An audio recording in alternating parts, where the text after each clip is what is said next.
జరిగిన మాట వాస్తవం. ప్రభుత్వం తరఫున నేను క్షమాపణ కూడా చెప్తున్నాను. ఎందుకంటే మనం అనుకున్న దానికంటే డబల్ 3 రెట్లు ఎక్కువ వచ్చింది.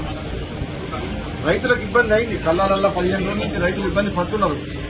ఆ మాట వాస్తవం. అందుకని మేము కూడా చింతిస్తున్నాం అందరం.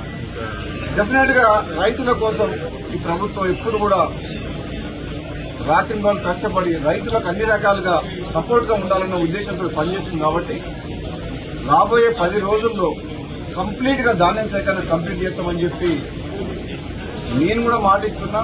ప్రత్యక్షంగా నేను కూడా ఈ గోడౌన్ హ్యాండ్ ఓవర్ చేసుకుంటానికి అధికారులతో మాట్లాడి గోడౌన్ ఓనర్ ఒప్పుకున్నా సరే బలవంతంగా నోటీస్ ఇచ్చి తీసుకోవడం జరిగింది.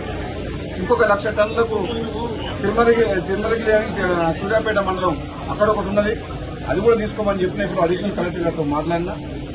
వచ్చే 10 రోజుల్లో ఈ ధాన్యం సేకరణ ఎప్పుడు ఇంత ప్రాబ్లం రాలే, ఈసారి వచ్చింది ప్రాబ్లం. ఈసారి దిగుబడి ఎక్కువ రావడం వల్ల, కాబట్టి వివిధ కారణాల వల్ల ఆలస్యం అయింది. మా రైతు సోదరులందరూ కూడా దీన్ని పరిస్థితిని అర్థం చేసుకుని సహకరించాలని చెప్పేసి ప్రతిపక్ష పార్టీల అందరికీ కూడా నా విన్నపం ఏంటంటే, ఆలస్యమైన వాస్తవం.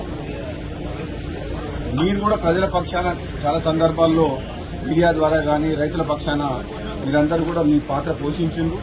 ప్రభుత్వం కూడా అన్ని రకాలుగా మీరు చేసిన పోరాటాన్ని కావచ్చు, మీ ప్రజల పక్షాన మాట్లాడడం కానీ రైతుల పక్షాన దాన్ని పాజిటివ్ గానే తీసుకుంటున్న నెగిటివ్ యాంగిల్లో రాజకీయ కోణంలో రాజకీయం చేయదలుచుకోలేదు. ఎందుకంటే ఇది రైతుల సమస్య.